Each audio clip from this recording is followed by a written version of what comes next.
Hello students, class 10 का math का polynomial chapter चल रहा था, जिसमें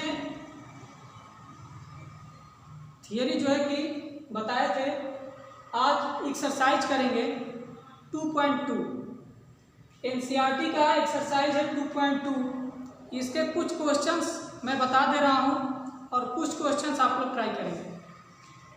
जैसे कि देखिए, पहले क्वेश्चन में क्या कह रहा है, find the zeros of following quadratic polynomial and verify the relationship between zeros and coefficients. यानी जो भी पॉलिनोमियल्स दिए हुए हैं उनका जीरोज बताना है और जीरोज बताने के बाद उनके बीच का रिलेशन बताना है, जीरोज का और कोएफिशिएंट का रिलेशन। एक एग्जांपल समझाया था मैं, वैसे ही इसको भी करेंगे। देखते हैं, जीरोज निकालना है तो पहला क्वाड्रेटिक पॉलिनोमियल ये दिया हुआ है, तो जीरोज निकालने के लिए क्या करते हैं, पहला काम इक्वल टू जीरो कर लेते हैं। इसको पहले ही इक्वल टू हम जीरो कर लेंगे।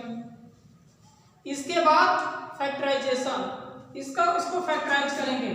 फैक्टराइज करने के लिए मल्टीप्लाई करने पे 8 1 जा 8 आना चाहिए, और यहाँ अगर माइनस है तो सब्ट्रैक्ट करने पे 2 आना चाहिए। तो कौन से दो नंबर हैं जिनको मल्टीप्लाई करेंगे तो 8 आएगा और सब्ट्रैक्ट करेंगे तो 2, और 2 जा 8 और -2 2। एक्सपेंड करते हैं, फिर ग्रुपिंग करेंगे जिसमें से x कॉमन हो जाएगा, यहां बचेगा x -4। पहले के लेक्चर्स आप लोग देख लेंगे तो ये इजी हो जाएगा, सब समझाया गया है। 2 यहां से कॉमन कर लेंगे, बचेगा x -4। अब दोनों जगह x -4 कॉमन हो सकता है, बचेगा x + 2 = 0। फैक्टराइजेशन हो गया। अब x - 4 = 0 लिख सकते हैं एंड x + 2 = 0 लिख सकते हैं। यहां से मिलता है एक वैल्यू x का 4 और दूसरा वैल्यू -2। दो वैल्यूज मिल गई, यानी यही दो हमारे जीरोज मिल गए। ठीक है, तो जीरोज तो निकल गया, क्वेश्चन का हाफ पार्ट हो गया। अगले पार्ट में क्या करना है कि इन जीरोज का और इसके कोएफिशिएंट्स जो है a = b = c = इनके बीच का रिलेशन बताना है। जीरोज ये है कि इनको अल्फा बीटा मान लेते हैं। अल्फा = 4, बीटा = -2, और हमारे पास कोएफिशिएंट्स क्या हैं, a की वैल्यू है 1, b की वैल्यू है -2। इसको कंपेयर करा लेंगे x² + bx + c से, और c = है -8। इनके और इनके बीच का रिलेशन क्या है ये बताना है। सम ऑफ जीरोज कर लेते हैं एक बार, क्योंकि दो रिलेशन होते हैं, अल्फा + बीटा = -b/a, और एक होता है अल्फा × बीटा = c/a। तो सम ऑफ जीरोज करेंगे तो क्या होगा, सम कर लेते हैं, 4 + -2 = आएगा 2। अब क्या ये -b/a के बराबर है ये देखना है। इसको b के फॉर्म में कन्वर्ट करते हैं। ये 2 है, यहाँ -2 है, इसको अगर चाहें 2 को क्या कर सकते हैं, माइनस इंटू -2 लिख सकते हैं। इसके डिनोमिनेटर में 1 लिख सकते हैं। तो अब दिखने लगा कि ये माइनस है और ये -2 क्या है, b का वैल्यू है। b का वैल्यू मतलब coefficient of coefficient of x, और 1 क्या है, कोएफिशिएंट ऑफ x²। इसको लिख सकते हैं = minus coefficient of x upon coefficient of x²।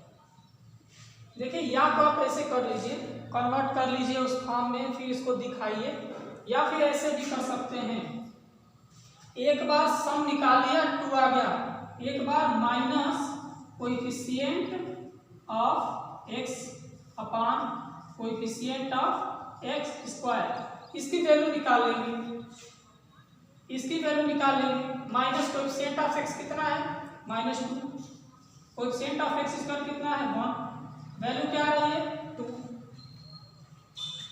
Some of zeros एक बार निकाल लिया, एक बार ये जो रिलेशन हमें चाहिए था इसकी वैल्यू निकाल ली, दोनों इक्वल आ रहे हैं तो वेरीफाई हो गया। लिख देंगे ऐसे left hand side equal to right hand side, या फिर लिख देंगे sum of zeros equal to इतना, इसकी अलग वैल्यू निकाल ली, इसकी अलग वैल्यू, इजी पड़ेगा। ऐसे आप कन्वर्ट करते हैं तो कई बार कन्वर्जन हो पाएगा, कई बार कंफ्यूजन होगा कैसे कन्वर्ट करें, ठीक है, कैसे भी कर सकते हैं। तो ये हो गया सम। अब आते हैं इसका प्रोडक्ट वाले पे, प्रोडक्ट का रिलेशन, प्रोडक्ट ऑफ जीरोज क्या होगा 4 इंटू -2 करेंगे तो हो जाएगा -8, ठीक है।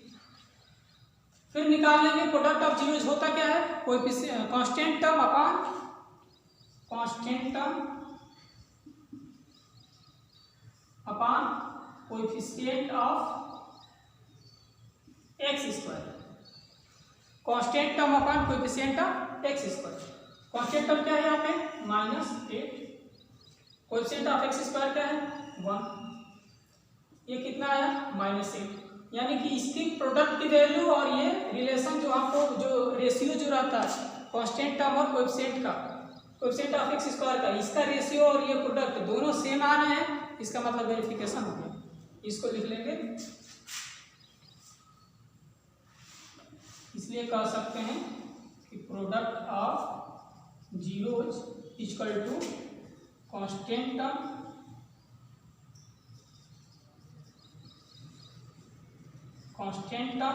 Upon coefficient of x square.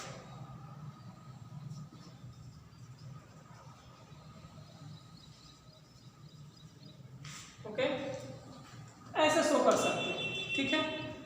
एक क्वेश्चन और है आप लोग का तीसरा, इसी का तीसरा,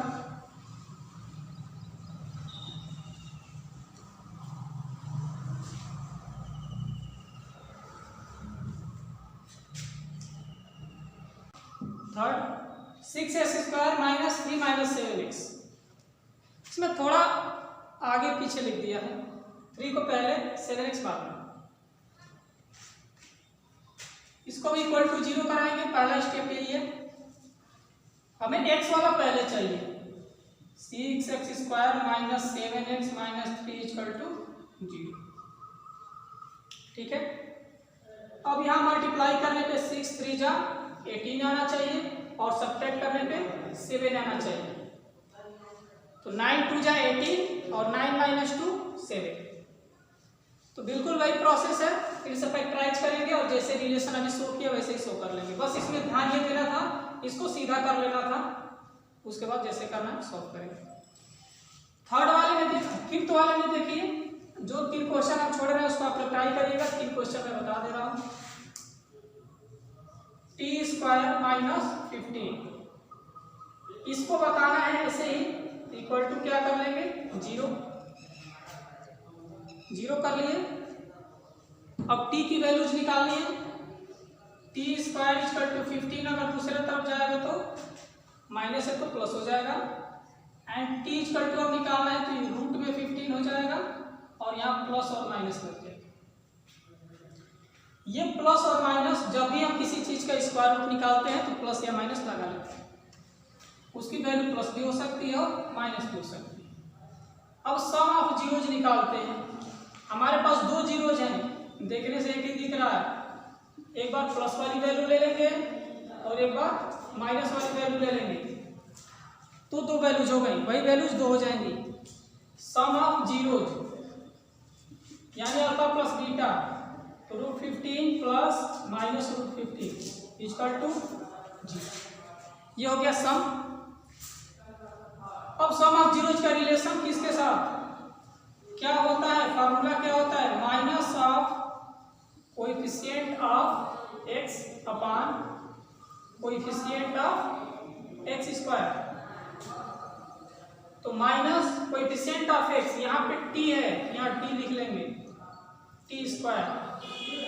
अब कोएफिशिएंट ऑफ टी बताना है, यहाँ टी है ही नहीं, यहाँ टी नहीं है ना, तो जहाँ टी नहीं है तो उसका कोएफिशिएंट क्या होगा, 0। जब है ही नहीं तो 0 होगा। अगर लिखना चाहें तो लिख सकते हैं t square plus 0 into t minus 15 equal to 0। Coefficient दिखाने के लिए 0 इंटू कर देंगे तो रहे ना रहे। अब coefficient of T square coefficient कुछ नहीं दिख रहा है, 1 मान लेंगे, 1 ही होता है, इसकी वैल्यू क्या आएगी, 0। यानी कि सम ऑफ जीरोज और ये रिलेशन जो होता है, जो फार्मूला होता है, दोनों इक्वल आ गए, वेरीफाई हो गया। दूसरा प्रोडक्ट देख लेते हैं।